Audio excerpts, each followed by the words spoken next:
Som rada, že ste si opäť našli čas na počúvanie môjho podcastu Psíčkari online.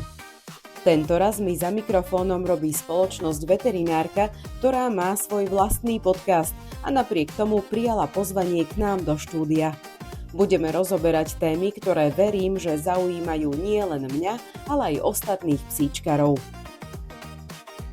Tento rozhovor som rozdelila na dve časti.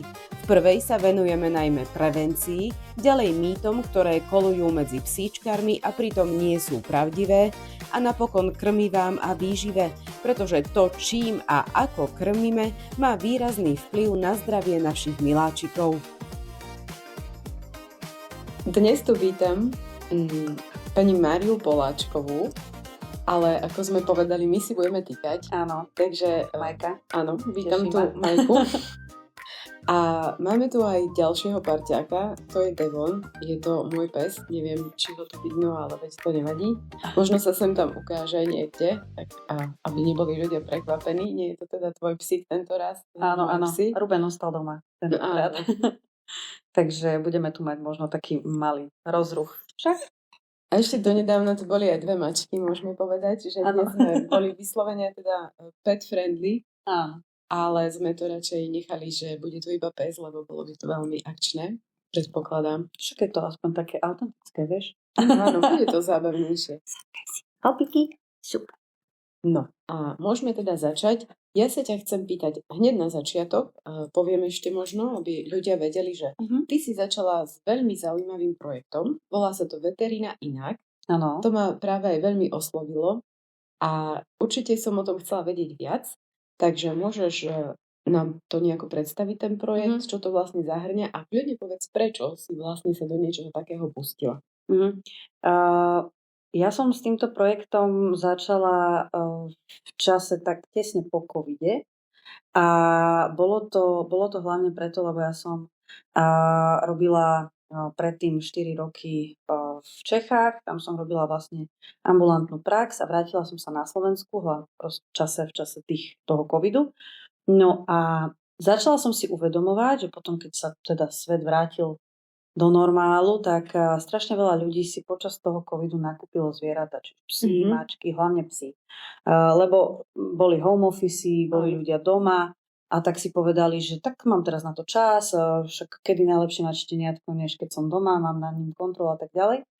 No a boli to častokrát také neuvážené rozhodnutia, veľmi rýchle, veľmi spontánne.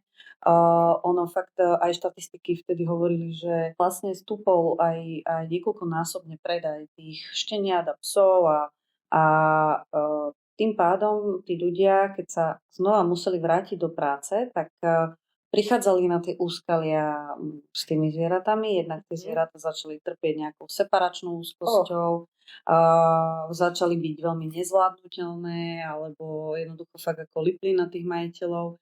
No a plus aj tí majiteľia nevedeli, že základné veci, hej, že ja to vždy hovorím, že teraz to mám také aktuálne, že keď sa žena pripravuje na príchod dieťaťa, tak má aspoň tých 9 mesiacov na to, aby si niečo prečítala, niečím sa akože aspoň obohatila tým, že keď príde ten človek malý, takže čo s ním má robiť. Ale kúpa zvieraťa je častokrát veľmi spontánna, veľmi taká, že ráno sa zobudíš, že chceš psa, tak večer si preň ho ideš. To je také dosť emocionálne rozhodnutie. Áno, veľmi emocionálne, častokrát neúplne uvažené, častokrát tí ľudia neuvažujú presne nad výberom plemena, nad tým, aby sa hodil do jeho štýlu života, ale väčšinou siahajú po nejakých ako módnych plemenách, ktoré momentálne sú v kurze, páči sa im to a málo kedy si o tom niekto niečo prečíta. Čiže toto všetko, tento súbor okolností ma nejako povzbudil k tomu, že by bolo fajn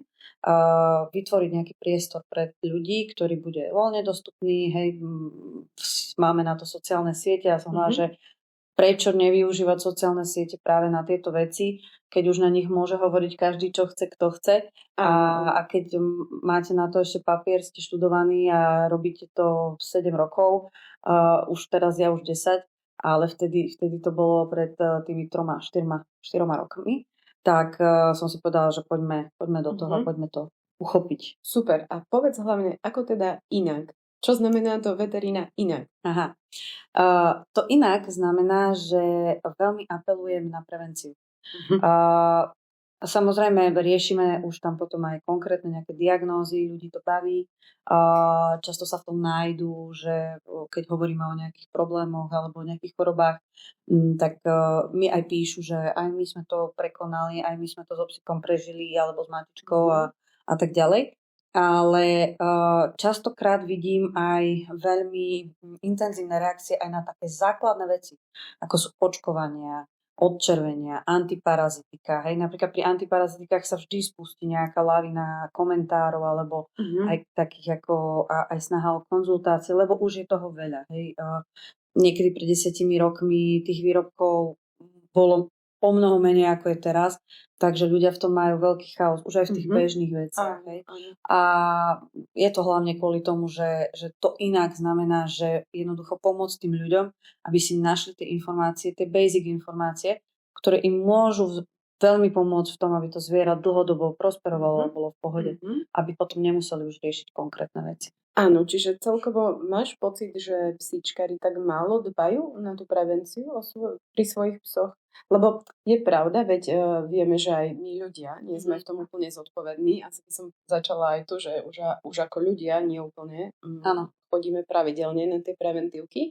Ale čo sa týka psíkov, tak teda kebyže zlepšíme trošku tú prevenciu, tak hovoríš, že by to pomohlo tiež. Určite áno. Sú také dve skupiny ľudí a obidva sú také extrémy. Jeden extrém je, že riešia, že úplne všetko, ale aj tam je skôr ten trend toho moderna, hej, že aby mal ten najkrajší postroj, aby mal ten najlepšiu bundičku, aby mal ten najlepší strih, aby mal šampónik voňavý a tak. Ale keď sa opýtam, kedy odčervovali, tak vlastne, hej, že venujú extrémne množstvo času tomu zvieraťu, aby bol ich doplnok do života, ale zase tam tá prevencia trošku zlyháva. A potom sú takí, ktorí v podstate pes im žije niekde na dvore a vlastne vôbec ani nevedia, že niečo také sa robí. Čiže hovoríš o takej povrchnej starostlivosti, čo asi... Tak. Išla by som viac... Chcela som ísť tým smerom, aby sa tí ľudia začali vzdelávať v tom, čo ten pes skutočne potrebuje. Hej? A nastaviť si nejaké také tie fakt, že ak budem psa preventívne kontrolovať, ak budem sa snažiť, aby bol zaočkovaný, aby mal antiparazitika, aby mal dobrú výživu, hej, dobrú strávu, pohyb a tak ďalej. To sú všetko aspekty, v ktorých sa dá ísť že extrémne do hĺbky a práve zase tiež, hej, niektorí ľudia idú úplne, že výživou alebo pohybom alebo čímkoľvek, že strašne do detailu a ostatné veci zanedbávajú a tak ďalej. Proste, že tak to je akože že kľud ľudia, že vezmime to úplne s takou pohodou, vedzte také tie základné fakty a okolo nich sa môžeme akože že rozprávať. Zo všetkého sa dá urobiť aj marketing, aj všetko, ale treba ostať tak ako nohami na zemi. Tak rozmýšľam, asi nadviažem práve na toto, lebo veď to sme si aj hovorili, že ja by som rada sa dotkla tej témy mýtov. Akože, ako vravíš, tak je veľmi veľa informácií a aj vlastne v každej oblasti, čo sa týka tej starostlivosti o psov konkrétne, teda hovoríme o psoch. S čím sa stretávate v tých ambulanciách stále do kolečka a stále to možno už hovoríte, že toto naozaj nie je pravda a ľudia tomu proste veria. No, áno, sú mýty, sú potom aj také polopravdy, ktoré si ľudia prispôsobujú a dokonca sú aj tie polopravdy také, že ich veľmi radi využívajú obchodníci na ten marketing. A to je podľa mňa trošku problém, lebo očakávala by som od ľudí, ktorí sa pustia či už do výroby krmiva alebo nejakých preparátov, aby išli fakt... Ja sa teda veľmi snažím držať evidence-based medicíny. To znamená, čokoľvek na mojom profile alebo či už v podcastoch alebo na videách alebo niečo dovolím si tvrdiť, tak na všetko viem poslať tým ľuďom proste nejakú štúdiu a vieme sa o tom rozprávať, vieme mať na to argumenty, ale poďme k tým mýtom. Tak najväčší mýtus, ktorý akože si myslím, že budú omieľať nielen ja, ale aj moji kolegovia, je, že sučka by mala mať aspoň raz šteniatka. A táto veta sa dotýka veľmi veľa sfér oblasti chovu zvierat.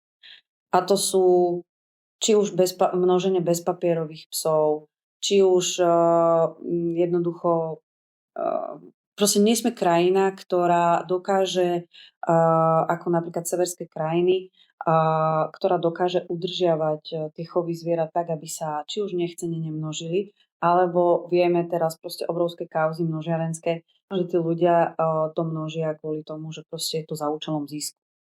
A tam by som chcela apelovať aj na to práve, že mnoho ľudí mi príde do ordinácie a povie, že to kamarátka alebo známi, alebo kúpili sme to, lebo mi tvrdili, že oni chceli dopriať svojej sučke, aby mala aspoň raz šteniat. Áno. To je veľmi, veľmi častý argument práve týchto bezpapierových psov, ktorí sú často pokrížené. Proste je potrebné si uvedomiť, že množiteľ nie je len ten, ktorý množí takto v tých pivniciach, ako to vidíme v televíziách. Že za účelom zisku? Ale obrovského, hej, že fakt, že tie zvieratá žijú v rôznych podmienkach. Ale množiteľ je každý, kto množí proste 2 jedince, nemá na to registráciu, nemá na to schválenie, nie je to jeho účel podnikania. To znamená, že ono ani nemôže garantovať nejakú zdravotnú nezávadnosť, by som povedala, hej, s veľmi s nadsázkou v tomto prípade u toho psa. A je to jednoducho každý jeden. To znamená, aj keď mi poviete, že sa vám že ste len chceli dopriať Fenke, alebo sučka by mala raz šteniatka, tak je to množenie, lebo z legislatívneho, z pohľadu legislatívy, lebo ak by to tak bolo, a ak by ten šľachetný čin, ten majiteľ chcel tej sučke svojej dopriať, čo je hlúposť, povieme si prečo, tak takéto šteniata by mal buď rozdať v rodine, alebo dať ich vyslovene len na základe nejakých veterinárnych poplatkov. Keď už ich rozmnožil, tak by ich nemal predávať. Ako kvôli tomu, že raz chcel dopriať tej sučke, aby mala šteniatka. Ale to už je veľmi znáca. Ale sú aj prípady, keď naozaj ľudia darovávajú šteniatka. To áno. Že sú inzeráty, že darujem šteniatka, lebo neviem čo. A tiež väčšinou sa to tak iba pritrafí. Tak, ale nikdy sa to nepritrafí, že je to čistokrvný pes bez PP. Hej. Ono sa to pritrafí, že moja fena si odbehne a je to nejaký kríženec milúčky, lebo áno, stane sa to ja netvrdím. Ale ako náhle vidíte v inzeráte, že predám, teraz úplne poviem, štenia pudlíka, hnedého, presne sfarbený, bez papierov, tak to znamená, že oni museli aktívne hľadať toho samca k tej svojej sučke, aby našli 2 jedincov rovnakého sfarbenia, rovnakej veľkosti a naschvál ich spáriť. A nie určite za účelom toho, aby dopriali raz tej sučke, aby mala šteniatka. Hej? Takže je to taký argument a vysvetlíme si aj prečo. Neexistuje jediná štúdia, ktorá by hovorila o tom, že počet gravidít alebo akákoľvek gravidita má nejaký terapeutický alebo nejaký vplyv na budúce zdravie, či už reprodukčných orgánov alebo niečo také. Musíme si povedať, že v tomto prípade jednoznačne, ak nechcem, aby moja sučka mala zápal maternice, tú maternicu treba vybrať. Ak nechcem, aby mala nádory mliečnej žľazy, ktoré indukujú hormóny z vaječníkov, tak tie vaječníky treba vybrať. Čiže sterilizácia je v tomto prípade jediný preventívny ako keby úkon k tomu, aby tá sučka bola v budúcnosti zdravá. Samozrejme má to svoje úskalia, veľkosť, čas a tak ďalej, to je všetko na konzultácii konkrétneho jedinca, ale toto je proste jediná cesta. Čiže len to tak zhrniem, keď mám na výber sterilizovať alebo mať dopriať sučke aspoň raz šteniatka, tak čo si vyberám? Sterilizáciu jednoznačne. Áno. Na tento mýtus úplne, že ho vytesnite, zabudnite, lebo ešte tam je ten fenomén, ktorý som hovorila, že sa dotýkame viacerých odvetví v tomto jednom mýte, a to je to poľučťovanie. A je zase vedecky aj štúdiami dokázané, sučka nemá materské túžby. Ona netúži byť matkou. To je iné ako u žien. Hej, my si to strašne často tak, že ona určite túži byť tou matkou a teraz akože ona keď čaká tie mladé, sučka si v prvom štádiu gravidity, keď jej môže byť jej zle, takisto ako aj žena v prvom trimestri, aj suka môže byť zle. Ona vôbec nevie, prečo sa to deje. Ona nevie si to vedome spojiť, že bola nakrytá a že očakáva. Dokonca sučky, ktoré začínajú rodiť, častokrát nevedia, prečo ich niečo bolí. Prečo ich bolí brucho. Čiže oni potom, až tie šteniatá vrhnú, všetko ide na báze hormónov, ona sa o nich stará, ona ich kojí a tak ďalej, ale to je všetko riadené prírodou a hormónmi. Žiadnymi túžbami, žiadnymi emočnými a vedomými vlastnosťami. Čiže materský pud majú, hej, zasa ľudia to si nemýlili. Materské pudy samozrejme je to reflexívne a pudové, vždy je to pudové, že ona sa stará o tie mladé, to je jasné, lebo je to prírodzené, ale je to vyslovene proste spektrum hormónov, pôrodu a tak ďalej, celého toho procesu, ale nie je tam, že ona túžila byť matkou. My sme si to takto akože vyfabulovali. Áno, veď to robíme podľa mňa, čo sa týka psycho, veľmi často v rôznych oblastiach. Väčšinou to možno nie je problém, ale v niektorých veciach je to pomašťovanie vyslovene problém. Ja som mala jedného známeho, ktorý mi povedal, že jeho psík, keď kaká, tak on sa schválne tak akože nejako natočí a on sa tak schová, lebo on sa hanbí. Áno, to si inak asi ľudia myslia. A to je tiež napríklad, hej, že to je zase ten mýtus a zároveň to poľučťovanie, lebo si to tak akože myslia a nie je to tak. Väčšinou ten pes sa natočí vždy tak, lebo on sa cíti pri tom akte kadenia ohrozený. Hej, to znamená, je na tú chvíľu nesústredený, nevie reagovať, pretože potrebuje vykonať tú potrebu, takže on sa vždy dá do takej pozície, aby jednak buď na niečo vyvýšené, alebo tak, aby mal rozhľad trošku o okolí a tak sa ako mierne schová, aby ho od chrbta nikto nenapadol. Hej? Čiže väčšinou sa k niečomu, tak ku nejaké stene, ku kriku a tak ďalej sa niekde tak natlačí. Čiže zase úplne iný dôvod. Zase pudová vec. Jednoducho mám prehľad o okolí. Ale veď to je to správanie zvierat, že keby ľudia proste mali čas, alebo teda mali chuť, tak dnes sa dá o tom podľa mňa už veľa naštudovať, že naozaj prečo tí zvieratá robia, len nie vždy akože sa my tomu venujeme. Ale povedzme ešte nejaké iné mýty, také, čo podľa teba naozaj je dobre tu spomenúť, nemáme veľa času, ale aspoň také vypuklé veci, čo by možno mohli nejako pomôcť potom. Určite. Tak napríklad taká možno nie úplne, že mýtus, aby som nezavádzala, taká polopravda, že pes je vlk. Hej, že pes je vlk a musí jesť napríklad, že surové mäso alebo kosti alebo niečo také. Je to veľmi tenký ľad a vieme, že sú skupiny ľudí, ktorí sú striktne za surovú stravu, sú skupiny ľudí, ktorým veľmi vyhovuje krmiť komerčnými granulami alebo konzervami alebo niečím takým. A väčšinou skupina granuliari je im úplne jedno, čím krmia ostatní, ale tá skupina tých ľudí, ktorí krmia tým surovým mäsom, sú striktní zástancovia a presvedčajú celé okolie, že pes je vlk a on to potrebuje.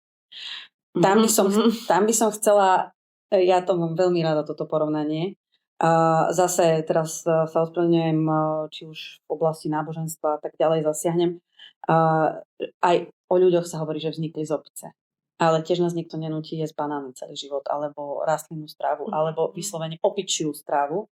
Aj keď pred miliónmi rokov niekde sú proste poznatky, že sme vznikli z opice, ale sme už tak diametrálne odlišné druhy a to isté platí u psa a vlka. Jednoducho už o rôznych prešľachtených plemenách do kabelky ani nehovoriac, že s vlkom už veľa spoločne nemajú, ale sú štúdie, ktoré študujú vyslovene napríklad psí mikrobióm, psie zažívanie, dĺžku čreva a tak ďalej. To znamená, že už fyziologicky sú tak odlišné druhy.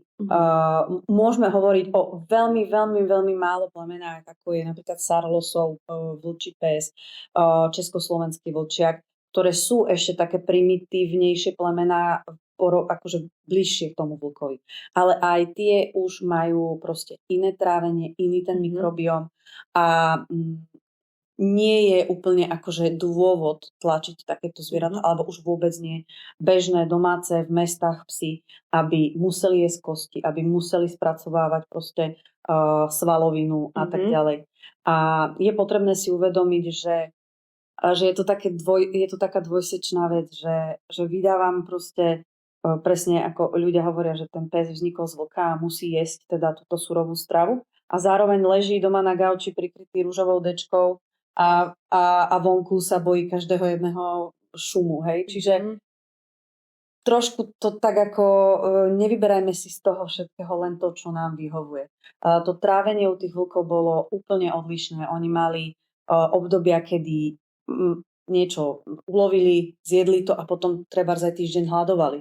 Hej, čiže ono sa to trávenie bolo inak nastavené. V kontexte. Áno, to presne tak, hej. Nie, že každý deň mu dáme do tej myštičky to mäsko aj s tým drťou kosti a posypeme spirulínou, chlorelou, doplníme vitamínmi a tak ďalej, aby to tomu psovi vyhovovalo. Hej. Ale zase, ak to niekomu vyhovuje, ak je presvedčený, že tá stráva tomu psovi prospieva, ja nemám vôbec akože nič proti tomu, len to neprirovnávajme k tomu, že to robíme preto, lebo ten pes je vlk. A využívajú to ako, ešte aj marketingovo, hej, že napríklad keď chcú predať nejaké krmivá, ktoré majú veľmi vysoký obsah mäsa alebo proteínu alebo neviem čo, tak dajú tam na ten obal toho ja som to videla, presne keď to hovoríš mi. A to mäso, hej, že toto je proste, nie je potrebné to úplne až takto porovnávať. Treba si uvedomiť, je to pes, toto mu vyhovuje, mám na to čas, budem mu robiť tú surovú stravu, zostavím ju hlavne veľmi tak, aby tomu psovi vyhovovala. Čiže ja proti surovej strave ako takej nemám nič, ak ten pes je zdravý, ak je v pohode, ak nemá iné problémy a na tej strave prospieva. To znamená, priberá tak, ako má, nie je obezný, má dobrú kondíciu, má pevnú stolicu a tak ďalej. To znamená, všetky aspekty sú v poriadku a toho majiteľa to baví, aj toho psa a bude ho to baviť, aj keď bude s ním cestovať a nebude to meniť, tak super, hej. Treba si všetky tieto aspekty vziať, takže nemám nič proti tomu. Len je potrebné si aj uvedomiť, že tá druhá strana mince je tá, že jednoducho ako náhle ten psík ochorie, alebo bude mať nejaký problém, alebo začne sa u neho nejaký proste problém, čo s hnačkami alebo so zvracaním, tak v tom budeme musieť trošku manevrovať a regulovať. A niekedy jednoducho nedokážeme zostaviť napríklad hypoalergénu alebo úplne analergenik stravu zo surovej stravy. To nejde. Tak k tomu len dve veci poviem. Áno, jedna vec je, že super, že si to spomenula, lebo tomu by som tiež chcela venovať ako celú jednu reláciu neskôr, alebo teda minimálne jednu epizódu. Tomu presne, že koľko je na tom ešte pravdy, že pes je vlk, lebo ja si tiež myslím, že počula som teda už aj tie presne ako praví štúdie sú také rôzne, ale viac menej to už teda pravda vôbec nie je, veď tam je tá strašne dlhá evolúcia medzi tým. Presne tak. No to sa zabúda podľa mňa. Áno. A druhá vec krmivá, hej, to je zase úplne osobitná kapitola, čo by bolo na neviem koľko dielov podcastu. Áno. Ale čiže možno len zase to tak zhrniem, ty vravíš, že všetky tie druhy stravy sú v poriadku, len to treba robiť nejak zase rozumne. Nezávisí od formy. Závisí od kvality proteínu, od makromikronutrientov a od všetkého a od toho jedinca.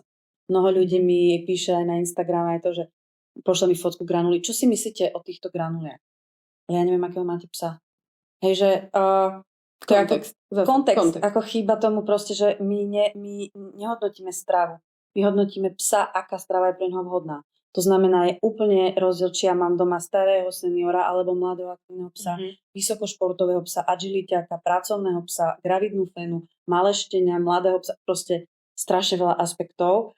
A aj či má nejaký problém zdravotný, alebo proste je to úplne, že zdravý, pohodový pes. Áno, takže že tam je ten problém. A plus marketingové veci, ako je také tie názvy, že holistic, alebo ja neviem, proste grain free, hej, to je znova taká, akože to je boom.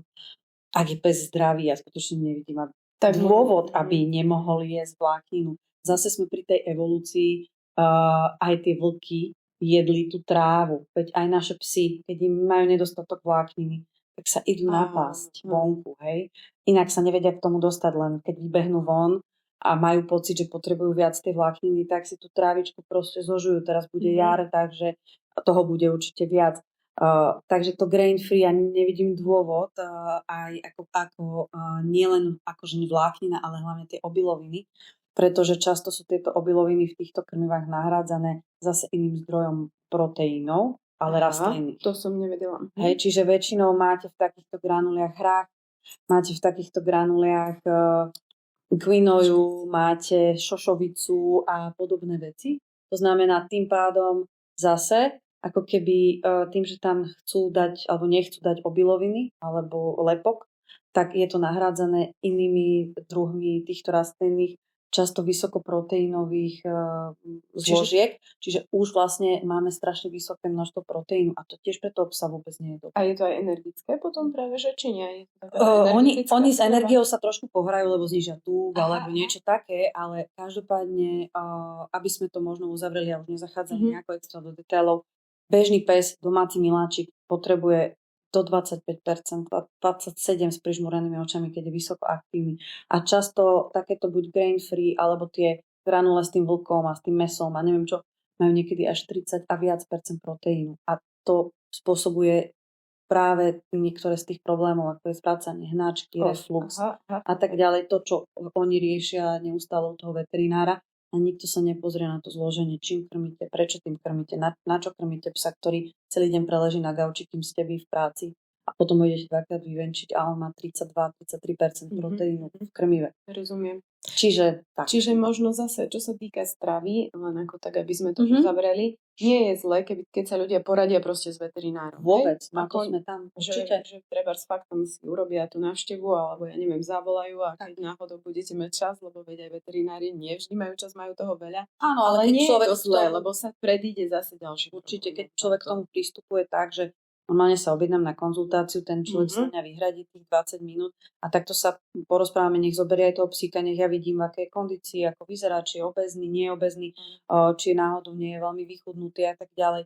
Porozprávame sa, aké má problémy, či má vôbec nejaké problémy, alebo ideme hľadať úplne bežné krmivo a tak ďalej, tak sa s tým trošku pohráme. Takisto probiotika u mňa, čo ma aj ľudia sledujú, tak vedia, že toto je pre mňa alfa omega, hej, že jednoducho ako náhle má psík nejaký hozlný problém, tak tie probiotika sú veľmi dôležité, ale tie psie probiotika zase. Takže vrátila by som sa len aj k tej možno evolúcii a k tým vlkom. Je potrebné si uvedomiť, že ten psík už stovky, možno tisícky rokov žije ako spoločník človeka. A už ich vydávame u faraónov na podľa mňa tisícky rokov. Čiže on už nežije ako voľne žijúci druh veľmi, veľmi dlho. On je práve pri ľudských obydliach, s ľuďmi, to znamená, on dlhšie evolučne už je krmený ľudskou stravou. Čiže tam je potrebné takto sa na to pozerať, že to je spoločník odjak živa. Tak vlastne sa stále držíme tak viac menej aj tej prevencie. Tak povedz, to mňa tak zaujímalo, že je to zase veľmi zostručnené, samozrejme kvôli tomu nedostatku času, ale s čím tak najčastejšie chodia ľudia do ambulancií? Povedzme tých mestských ambulancií, čiže kvázi ľudia, čo žijú v meste a majú psov v meste, tak s akými problémami a keď vieš teda rovno povedať, že ktorým sa prípadne aj dá vyhnúť možno tou prevenciou, vieš, aby sme to mali ako taký balík. Áno. Čo sa dá riešiť bez toho, aby sa to stalo? Áno. Začnem zase tak zo široká, že vlastne celý ten môj projekt Veterina inak bol založený na tom, že ja vôbec neútočím ani na tých majiteľov, ani na nič, lebo oni nemajú šancu sa v tom vyznať. Ja to vnímam len odkedy som skončila univerzitu pred už 11 rokov. Je neskutočný boom všetkého, či už doplnkov výživy, krmív, stravy, rôznych informácií. Vždy je nejaký taký hype, by som povedala raz. Je to, toto krmte, tamto doplňujte, toto dávajte, toto vlastne nedávajte, lebo to, čo sme povedali pred 2 rokmi, už neplatí. Musia v tom mať chaos, ja tomu verím. A v dobrej viere, že chcú tomu svojmu psíkovi to najlepšie, tak častokrát siahnu po niečom, čo nie je úplne vhodné. A musím povedať, že momentálne asi najviac, čo riešime, sú alergie. Ale alergie nie len kožné, ale práve aj krmivové. Hej? To znamená, že alergia na krmivo sa môže vlastne prejavovať jednak škrabaním, to znamená nejakou reakciou kože, ale aj práve reakciou zažívania. To znamená rôzne zvracania nad ránom, rôzne hnáčkovité, že príde mi majiteľ a povie, že ten pes, odkedy ho má, nikdy nemal tú stolicu. Že nie je to úplne hnačka, ale nikdy to nie je tuhá stolica. Mhm. Čo tiež nie je dobré. Alebo, že ja neviem, 3-krát do týždňa alebo 4-krát do týždňa nad ránom zvracie. Raz za čas, hej, nad ránom počuješ takéto. Áno, A áno. si povieš, ježiš, dobre, zase budem prátať na koberec, to určite dal. Tak OK, to robí 99% psov, ale nemôže to byť, že často a ľudia to berú ako, že je to vlastne v pohode, že je to normálne. Nie je to normálne. Je tam nejaký problém. Čiže či už zase s krmivom, s vlákninou, s proteínom, ktorý tomu psovi nevyhovuje. Čiže zase sa trošku točíme okolo toho krmiva. No a potom samozrejme sú to alergie na veci, ako sú roztoče, ako sú nejaké chemické látky a tak ďalej, pretože tie psy s nami intenzívne žijú. Čiže aj roztoče, hej? Že Aj roztoče, áno. To znamená, že veľmi často sú alergie aj na prostredie. Mhm. Že nielen na krmivo alebo na zložky krmiva, ale aj na prostredie. To znamená rôzne pele, trávy, roztoče. Panička si kúpila nový parfém, psík sa začínal škrabať, hej. Rôzne veci mi chodia do ordinácie, je to taká detektívka trošku. Ale zase sme pri tých vlkoch, vidíš, že tak ako vlkom by asi fakt niekedy peľa nevadili, nie? Alebo trávy. Asi nie, to sa proste. už nedá porovnať. A ten pes už je fakt úplne niekde To inde zase to a to je to práve, s čím chodia najčastejšie do tých ordinácií. To znamená fakt nejaké hnačky, zvracačky, to sú také tie akože bežné veci a potom tieto alergie. A aj nejaké sklbenie toho, že ten pes, keď má akutnú hnačku, že bol úplne v pohode a zrazu má hnačku, tak to riešime ako akutná hnačka. Ale presne, ak mi príde pán alebo pani a povie mi, že môj psík, odkedy ho mám, tak nemal pevnú stolicu alebo často zvracia, tak už tam hľadám nejaký chronickejší problém, že menili ste krmivo, nemenili ste krmivo a tak ďalej. Potom ľudia veľmi často robia zase v dobrej viere toho, že si myslia, že je to super, tak snad nebude jesť tie isté granule alebo to isté jedlo. Inak Každý ja mám deň. takúto tendenciu, ale je to hlúposť, že? Ja už som si to dávnejšie Je to hlúposť v tom, alebo takto, treba si uvedomiť, že skôr toho psíka potešíte nejakým pamlskom v rámci hry. Hej?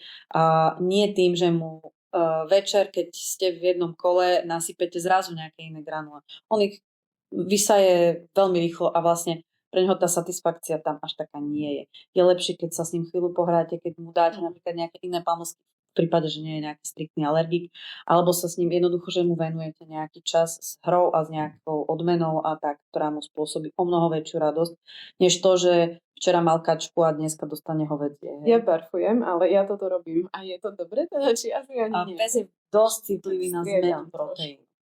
Pes je dosť citlivý na zmenu proteínu. Napríklad ako neodporúčam vôbec, že granule, ja neviem, krmím mesiac a potom, že už mám mesiac rybácie, tak dneska nasypem kačacie. Čiže opačne, presne. Akože tá zmena ako proteín, hej, nejaké také, že ja neviem, jedno je s čučorietkami, druhé s batatmi, ja neviem čo. Ako tie rastlinné proteíny až tak nevadia. Hovorím, skôr sa vyhrať možno s tým pamlskom alebo nejakou dobrodkou alebo niečo, hej. Urobiť mu to tak pestrejšie. V rozhovore budeme pokračovať v ďalšej epizóde a hneď na začiatok sa pustíme do obezity, ktorá je u psov naozaj častým a vážnym problémom. Ak sa vám rozhovor páčil, nezabudnite zakliknúť odber na YouTube alebo na Spotify a ak máte nejaké otázky, námety alebo témy, ktoré by vás zaujímali, pokojne mi napíšte na Facebook alebo Instagram a ja sa pokúsim osloviť odborníka, ktorý vašu otázku zodpovie. Na ďalšie vydanie s Majkou sa môžete tešiť už čoskoro.